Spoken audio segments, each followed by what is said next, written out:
Olá a todos, bem-vindos e bem-vindos. Aqui vai mais um resumo da nossa aula de ontem.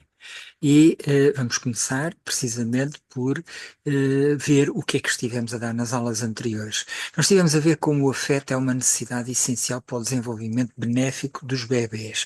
Com duas finalidades, pelo menos, uma de serem felizes, que às vezes esquecemos disto, e outra a de se tornar, a vir a tornar-se adultos equilibrados, saudáveis, porque o afeto, de facto, é muito importante para a saúde, incluindo a física, não só para a mental, e para serem também, evidentemente, felizes. E nos adultos, o afeto é também fundamental para bons relacionamentos, para o crescimento pessoal e para uma vida com mais saúde. Não tanto para os como para os bebés, mas quase. Eu tinha prometido que íamos falar de algumas experiências feitas. O afeto tem muitas vertentes, muitos aspectos. Vamos considerar apenas um, o do calor físico humano. O bebé chora e a mãe pega, e essa é quase a primeira experiência que o bebé tem de conforto, é o do calor do corpo da mãe. E, portanto, há experiências feitas com o calor físico humano junto de adultos. Três experiências, então, de que eu vou falar. A primeira foi apresentada a dois grupos, um texto dizendo que determinada pessoa tinha seis características. Eh, o texto era igual para os dois grupos, com exceção de um pormenor. Tinha uma das características era caloroso e na outra característica, em vez de ser caloroso, era ser frio. A seguir, pedia-se às pessoas para fazerem uma tarefa distrativa qualquer e, por fim, apresentavam-se fotografias de pessoas, nem muito bonitas, nem muito feias, nem muito agradáveis, nem muito desagradáveis, o mais neutras possíveis, e era pedido às pessoas que avaliassem quais eram aquelas pessoas com que mais simpatizavam, que achavam que eram mais agradáveis. E as pessoas que tinham lido a característica caloroso tendiam a achar mais pessoas simpáticas e agradáveis. Portanto, só a leitura daquele pequeno pormenor que diferenciava um e outro foi o suficiente para a pessoa ficar mais predisposta a considerar agradáveis outras pessoas. A segunda experiência, também muito interessante, consistia no seguinte: a pessoa que vinha para a experiência era recebida no resto do chão por um assistente que tinha uma pasta, uma capazinha, uns papéis na mão e um copo de café. Entravam num elevador. Isto é importante, o pormenor do elevador, porque fazia com que a duração da experiência tivesse exatamente aqueles número de segundos do elevador a subir, para ser igual para todos, e dentro do elevador o assistente pedia à pessoa para segurar no copo de café, enquanto ele tirava uma folha que entregava à pessoa e depois recebia o copo de café de volta. A diferença, num grupo, isto era individualmente, claro, mas num grupo de pessoas o copo de café estava quente e no outro grupo o copo de café estava frio. Portanto, durante alguns segundos, a única diferença entre os dois grupos é que pegavam num copo de café e tinham uma experiência nas mãos de frio, ou de calor ou de frio. Era-lhes apresentado outra vez as fotografias e, mais uma vez, as pessoas que tinham pegado no copo de café quente tendiam a achar mais simpáticas e a sentirem-se como mais agradáveis, mais pessoas do que as que tinham pegado no copo de café frio. Uma terceira experiência, uma sala aquecida e uma sala fria, dois grupos. E era dado metade, em cada sala, metade do grupo era oferecido mesmo umas canetas e umas folhas de papel, e depois mais tarde era pedida às pessoas em cada sala para realizar uma tarefa em que todos teriam, era uma tarefa que obrigava a que todos tivessem canetas e papéis, mas metade deles não tinha.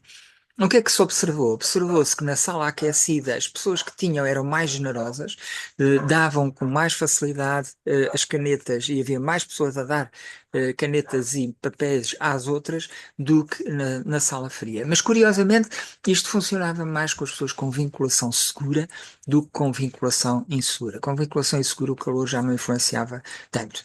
E a razão é porque as pessoas a quem isso não influenciava não tinham aprendido a associação entre calor, conforto e afeto. na sua infância, quando eram bebés, no fundo, né? Aquela coisa de pegar no bebé, dar calor, confortar o bebé, dar-lhe de comer, dar-lhe afeto, falar, interagir com ele, etc. Que isso fica tudo associado quando isto se repete muitas vezes. Estas pessoas com vinculação insegura não tinham esta associação e, portanto, o calor já não influenciava tanto. Amar significa facilitar tudo à criança? Isto é uma dúvida que muitas vezes se põe. Não, de todo. O que a criança precisa? De amor e precisa de pequenos stresses que sejam repetidos, seja espaçadamente, que é para também não esgotar, não esmagar a criança, mas não podem ser imprevisíveis e inesperados. Porque senão estamos a acrescentar um stress ao stress. Um exemplo que eu costumo dar e que dei na aula foi quem teve pouca sorte de ter professores que faziam testes de surpresa, sabe bem que para além do stress, que é um teste, ainda tinham o stress acrescido do facto de não se terem podido preparar, mesmo psicologicamente, não quer dizer que se fosse cognitivamente para estudar, etc., mas psicologicamente não terem tido tempo para se preparar para essa prova.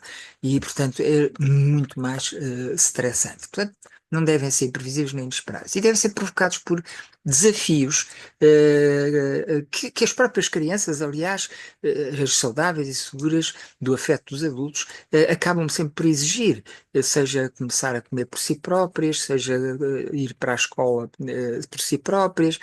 Vários, são muitos os desafios que as crianças pedem aos pais para poderem fazer.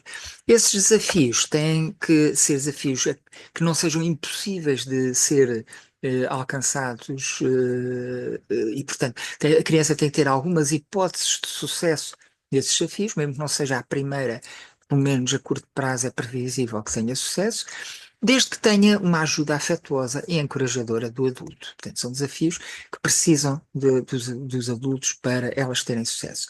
E é assim que ela vai poder crescer e fortalecer-se. É nessa zona de desenvolvimento proximal, um conceito definido por Vygotsky, que eu vou apresentar aqui a teoria.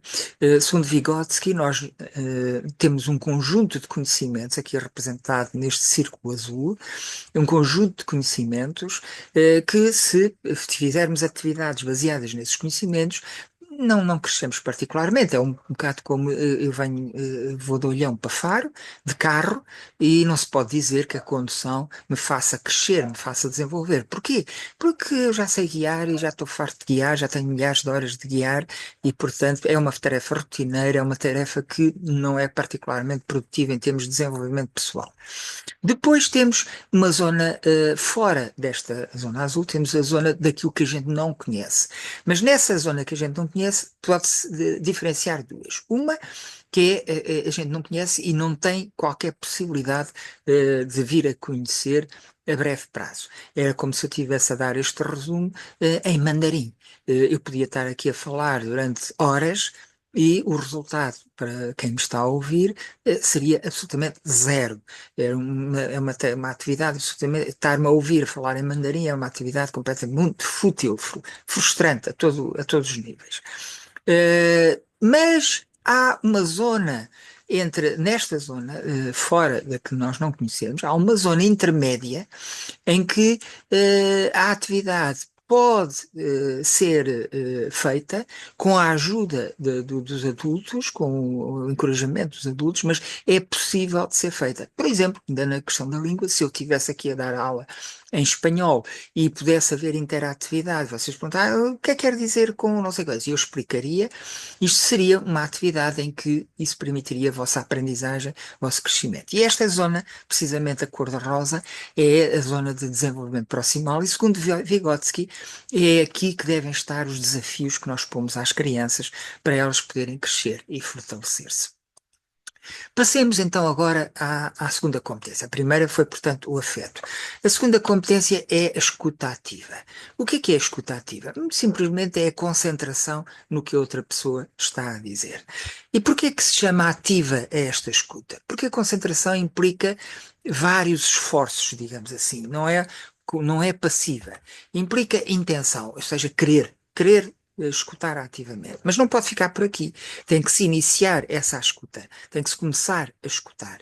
E por fim tem que se tentar fazer um esforço para fazer e manter essa escuta ativa. E essa escuta ativa é uma escuta feita com todo o nosso ser, não é só intelectualmente, mas é também verbalmente, com a posição do nosso corpo. Reparem na figura e reparem na diferença entre estas duas pessoas. Provavelmente estão as duas a ouvir, mas esta está muito mais ativa, a da direita está muito mais ativa do que a da esquerda.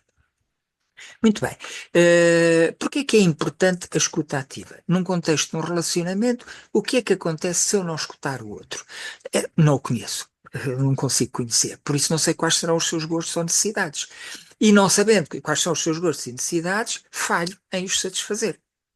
E isto pode minar a relação. Há, de facto, aqui uma premissa importante a ter em conta que vamos analisar até conseguimos atingir um consenso. Refletindo sobre a nossa experiência pessoal, o que é que provoca um determinado comportamento negativo? Nós provavelmente dizemos, é o que aquela pessoa fez, o que aquela pessoa disse, o que a outra pessoa mostrou, uma coisa qualquer, nós pomos no exterior. Mas a resposta correta é que o que provoca um determinado comportamento negativo nosso são um ou mais estímulos desagradáveis, externos e internos. Nós pensamos sempre nos estímulos externos, mas também em estímulos internos, como determinados pensamentos. E agora a pergunta seguinte: o que é que causa? Já não é o que é que provoca, o que é que causa esse determinado comportamento negativo? Aqui a resposta correta é os emoções e pensamentos negativos. De facto, a gente normalmente diz assim: o que ele disse irritou-me de tal maneira que eu tive que lhe dar uma resposta torta. Nós percebemos que há estas três etapas: ouvir o que o outro disse, o que causou em nós emoções e pensamentos negativos, e são esses mesmos emoções e pensamentos negativos que provocam o nosso comportamento negativo. Em resumo, estímulos internos ou externos que provocam emoções e pensamentos que causam comportamentos. Isto tanto para os negativos como para os positivos. Não são, portanto, os estímulos que causam os comportamentos, mas sim as nossas emoções e pensamentos. Isto é muito importante porque, principalmente os estímulos externos, nós não temos muito controle sobre eles. Mas sobre os nossos pensamentos e sobre as nossas emoções, nós temos alguma possibilidade de os orientar num sentido mais construtivo e mais positivo. Portanto, quando é que estímulos negativos provocam emoções e pensamentos negativos? Isto é muito importante porque só assim é que a gente pode orientar as emoções e pensamentos negativos. A resposta é quando necessidades importantes não são satisfeitas. Esta é que é a verdade.